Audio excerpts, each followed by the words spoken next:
Boa tarde a todos. Estou aqui com Marcelo Freixo, presidente da Embratur. Presidente, obrigado por ter tirado um tempinho falar conosco. Vamos começar. A gente está aqui na COP, Belém, muito se discutiu sobre a cidade e a cidade, como a gente pode ver, está lotada de estrangeiros e de turistas. Qual a expectativa da Embratur para o turismo, não só em Belém, mas para o norte? Muito se fala sobre o eixo Rio-São Paulo. Há uma expectativa de mudança depois dessa COP?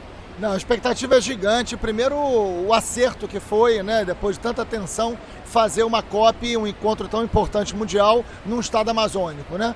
Você trazer o debate para a Amazônia, porque a COP ela tem uma natureza pedagógica, que é fazer o debate acontecer em vários lugares do mundo e não só na sede da ONU. Isso fazer com que possa capilarizar melhor, espalhar melhor o debate sobre algo tão essencial na vida cotidiana das pessoas, que é a questão da sustentabilidade, a questão climática e ambiental. Então você trazer isso para Belém, as mudanças que a gente teve em Belém são muito visíveis, é outra cidade depois da COP. Agora, trazer o debate para a Amazônia é muito decisivo, porque a gente fala do turismo, a gente está falando claro, está falando de uma economia verde. A economia verde ela tem que ser robusta, ela tem que ser inclusiva. A economia verde, ou o turismo de base comunitária, ela não pode ser uma vírgula pequena de um debate de turismo. É uma grande solução. O turismo hoje é 8% do PIB brasileiro. O petróleo é 12%. Se eu olhar para o século XXI, eu vou investir no quê?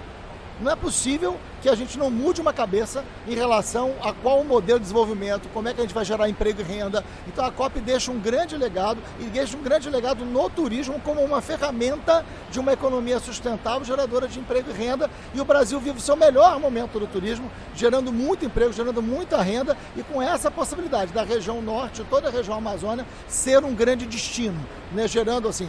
Como é que você combate uma atividade ilegal na floresta? Gerando uma atividade legal. O turismo é essa possibilidade. O senhor avalia que isso pode ser também um propulsor de visitas de estrangeiros? Aqui um pouco antes de entrarmos ao vivo, o senhor estava falando em bater o recorde de entrarem estrangeiros no Brasil em relação, inclusive, à Copa do Mundo. Há essa expectativa de aumento? Eu queria que falasse um pouco, tanto no Brasil, que sempre foi meio que uma crítica, né? Falava que havia muito turismo local, porém estrangeiro, comparado a outros países, era inferior. Então isso tem crescido e o que o senhor destacaria como pontos de mudança, e não só aqui em Belém, mas no Brasil, para falar por que o Brasil está atraindo mais turistas estrangeiros?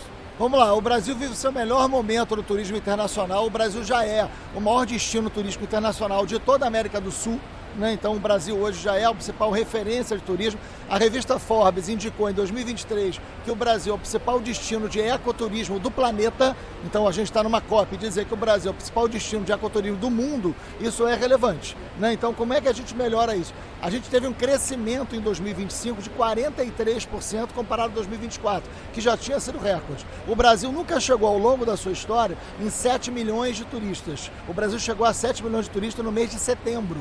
Ou seja, nós vamos chegar a 9 milhões. O Plano Nacional de Turismo previa que nós chegássemos a 8 milhões em 2027. Chegamos a 8 milhões em 2025. Então o mundo quer conhecer o Brasil. E o mundo quer conhecer o Brasil não é só porque os seus biomas são incríveis, é porque a experiência de visitar o Brasil, o povo brasileiro, a cultura brasileira, não é só sol e praia. Então promover o norte, que cresceu muito nesse ano, é um desafio muito grande, desafio pedagógico muito grande. Por que a gente cresceu? Por que o Brasil hoje está no... O Brasil é o segundo país que mais cresceu no planeta em termos de turismo internacional. A gente melhorou a malha aérea e a gente melhorou a qualidade da promoção. A Embratur hoje promove o Brasil na sua qualidade da diversidade brasileira. Isso o senhor diz, por exemplo, desculpe interrompê-lo, claro, mas isso internacionalmente, em agências, em coisas, é uma promoção para fora, é isso que... A Embratur só trabalha com promoção para fora. A Embratur é responsável pela promoção internacional. A promoção nacional é o Ministério do Turismo. Então a Embratur trabalha com as feiras internacionais, com os sites, através de informação com agências de turismo. A gente tem hoje um centro de inteligência de dados que nos permite analisar cada mercado internacional. O que eles pesquisam, quem mais vem para cá, por exemplo, na região norte, os franceses e os norte-americanos vêm mais para cá. Né? Na região litorânea é mais os argentinos. Então a gente tem um centro de inteligência de dados que nos permite saber que lugar do Brasil se promove com mais qualidade e mais eficiência. Então esse profissionalismo que a Embratur absorveu resultou numa melhoria de malha aérea e num resultado espetacular do número de turistas. Agora a gente conseguiu fazer com que esses turistas conheçam a diversidade e venham para essa complexidade brasileira. Não é? O Brasil não é só Rio de Janeiro, não é só São Paulo, não é só Nordeste. O Brasil é a Amazônia, né? O Brasil é Pantanal. Então o Brasil tem a sua diversidade muito completa e muito pronto para receber o mundo.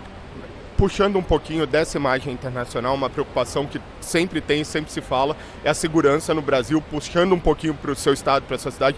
Pouco antes da COP teve aquela operação que teve repercussão internacional, não digo nem politicamente, perguntando mais como turismo. O senhor acha que teve uma melhora nessa imagem da segurança do Brasil como um país que não é seguro, e como o senhor avalia esse tipo, não a ação em específico, mas essas ocorrências que infelizmente não só no Rio, mas no Nordeste, em São Paulo, em outras regiões, infelizmente elas não são tão raras. O senhor avalia que isso acaba sendo impacto e é uma coisa que vocês têm trabalhado lá para fora? Bastante. O problema da segurança é um problema mundial. Você olhar o que aconteceu na França, na Olimpíada, a preocupação total era a segurança. O México é um lugar que tem muito problema de segurança e é um dos principais destinos turísticos do mundo. Então, assim, nós temos uma preocupação com isso, não por causa do turista, mas por causa do povo brasileiro. A gente quer viver com mais segurança por causa dos nossos filhos, por causa dos nossos netos, por causa do nosso dia a dia. O turismo pode ser uma ferramenta que nos ajude a ter mais segurança, porque o turista ele traz maior circulação de pessoas, maior geração de emprego e renda. Então, no lugar de eu pensar que a segurança atrapalha o turismo, eu posso pensar que o turismo ajuda a ter mais segurança, né? O que a gente pensa sobre isso? Fizemos uma pesquisa no Rio de Janeiro, que é melhor que seja no Rio de Janeiro, sobre turismo internacional e segurança. Curiosidade importante, né? De cada 10 turistas que nós entrevistamos saindo do Rio de Janeiro, 9,5 falaram que voltariam para o Rio de Janeiro ou indicariam o Rio de Janeiro como lugar turístico, ou seja, se sentiram bem, né? É uma taxa muito alta. E quando a gente perguntou o que mais preocupou, a segurança era o quinto elemento.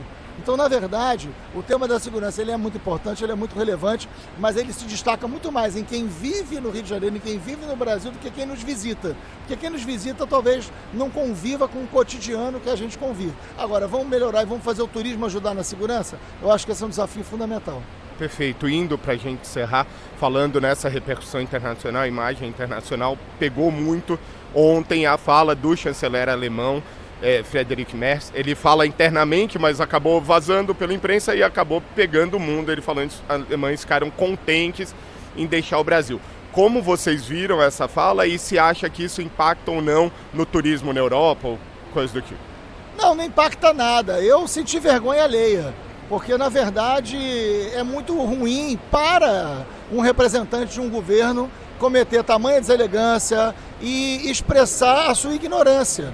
Porque, na verdade, existe uma coisa muito ruim no ser humano, que eu acho que é uma grande prisão, que é a arrogância da ignorância. A pessoa é ignorante, a pessoa não conhece, a pessoa não sabe do que está falando, a pessoa tem um desconhecimento profundo, mas fala ainda com uma soberba. Então, assim, a mistura de ignorância com arrogância é muito fatal para o ser humano, é muito fatal para a nossa espécie, né? Então, é muito ruim que um representante de um país se comporte assim. Mas, na verdade, eu senti muito mais pena, né, pela pobreza que tem essa pessoa, né, por não ter conhecido a gastronomia, não ter conhecido o cumbu, não ter conhecido a cultura, não ter conhecido o artesanato, né, e se posicionar dessa maneira. Em termos diplomáticos é inaceitável, mas em termos humanos eu acho que ele é muito pobre, né? Eu acho que o Puaçu é melhor do que chucrute, né? Mas isso é um debate que a diplomacia tem que travar, mas não impacta em nada, Olha, o número de alemães visitando o Brasil é enorme. Inclusive, diga-se de passagem, a Alemanha é um país onde o turismo é muito forte nas regiões da Amazônia. Assim, franceses e alemães visitam muito o Brasil pela sua cultura e pela sua natureza, mais do que portugueses e espanhóis. Então, os dados mostram que o número de alemães visitando o Brasil é cada vez maior. Talvez pessoas com muito mais cultura do que o chanceler. Obrigado, presidente. Obrigado por ter tirado o tempo de falar conosco. Obrigado, eu que agradeço. Bom trabalho pra gente. Qual